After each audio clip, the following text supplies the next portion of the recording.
மீனவர்களுக்கு பாதுகாப்பு இல்லைன்னா இப்ப இருக்கிற அரசியல் வந்துட்டு அவங்களுக்கு சப்போர்ட்டா இல்ல. ஏன்னா மீனவர்கள் சொந்தமா ஏதாவது பண்ணணும்னா பின்னாடி பேக் போனா ஒரு அரசியல் இருக்கணும்.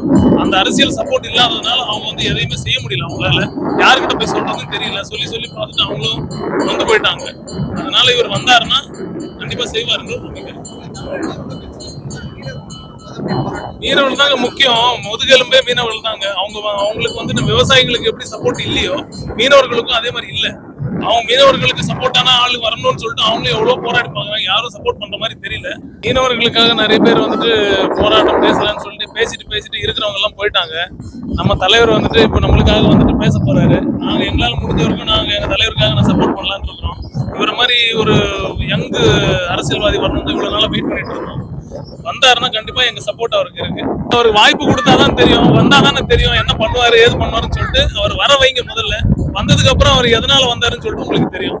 இந்த வாய்ப்பு அடுத்த தலைமுறைக்கு சீமான அண்ணாமலை இருக்காரு இல்லையா, ஏன் ஆற்றல் அவர் மேல வர மாட்டேங்குது காரணம்?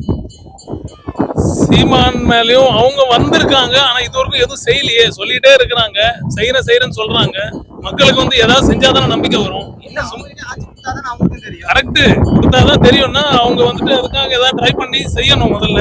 ஆனா அவங்களும் சேர்ந்தாங்கன்னா ஒரு வேலை எதனா நடக்கிறதுக்கு வாய்ப்பு இருக்கு. அதனால தலைவர் அவங்களை சப்போர்ட் கொடுத்தா நல்லா இருக்கும் நான் நினைக்கிறேன். 2026 ஆட்சியில புதிய மாற்றத்தை ஏற்படுத்தணும்னா என்ன மாற்றத்தை ஏற்படுத்தணும் அப்படின்னு நீங்க சொல்லுங்க. கண்டிப்பா எங்க விஜய் வரணும். வந்தாருன்னா பெரிய மாற்றம் எல்லாரும் எதிர்பார்க்கலாம். கடலூர் மக்கள் இந்த மாதிரி ஒரு போராளியை இது வரைக்கும் பார்க்கல. இந்த மாதிரி போராளி வந்தாருன்னா அவங்களுக்கு சப்போர்ட்டா இருப்பாருன்னு ரொம்ப சந்தோஷப்படுவேன். நான் கட்டாயம் சந்தோஷப்படுவேன்.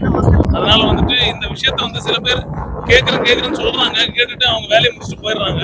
இவர் பண்ணாருதான் இவர் பின்னாடி நாங்க எல்லாம் நிற்போம். அதனால சப்போர்ட்டுக்கு நாங்க இருக்கிறோம். என்னோட ஓட்டு அவருக்கு இருக்கு.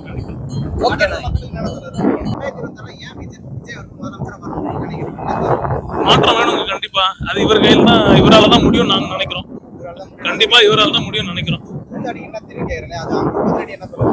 கூத்தாடிக்குன்னா அதாவது எத்தனையோ கூத்தாடி பார்த்திருப்பாங்க. இந்த கூத்தாடி என்ன பண்றாரு பாருங்க, பண்ணுவாரு. இந்த கூத்தாடி வந்ததுக்கு அப்புறம் என்ன பண்ணுவாரு. 2026ல புதிய மாற்றத்தை நீங்க ஏற்படுத்தணும் கன்ஃபார்மா தெரிவிக்கிறீங்க. கண்டிப்பா வரணும். பின்னாடி இப்ப இருக்கிறவங்க எல்லாம் பிச்சி பின்னி எது வச்சு துண்டை காணும் துணியை காணும் ஓடுவாங்க. நீங்க 26ல பாப்பீங்க. அதை 2021 யாருக்கு நான் ஓட்டு போட்டீங்க? அது என்னோட பர்சனலுங்க, சொல்லக்கூடாது. எதனால இப்ப இந்த மாற்றம் வந்தது? அவங்க சரியா ஆட்சி பண்ணலையா? கண்டிப்பா பண்ணல.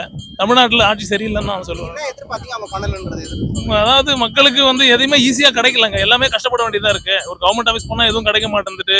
நமக்கு தேவையான ஒரு டிரான்ஸ்போர்ட்லயும் சரி பாத்தீங்கன்னா ஒரு ரோடு ஃபெசிலிட்டியும் கிடையாது. என்ன வண்டிங்க வாங்கினாலும் வண்டி ஃபுல்லா டேமேஜ் ஆயிடுது. பிரச்சனை தான், எங்க போனாலும் பிரச்சனை தான். கூட்ட நெரிசல் எங்க போனாலும் கூட்ட நெரிசல், சிக்னல் பிரச்சனை இருக்கு, கரண்ட் பிரச்சனை இருக்கு, எல்லாமே பிரச்சனை தான். கவர்மெண்டால சரி பண்ண முடியல. இதெல்லாம்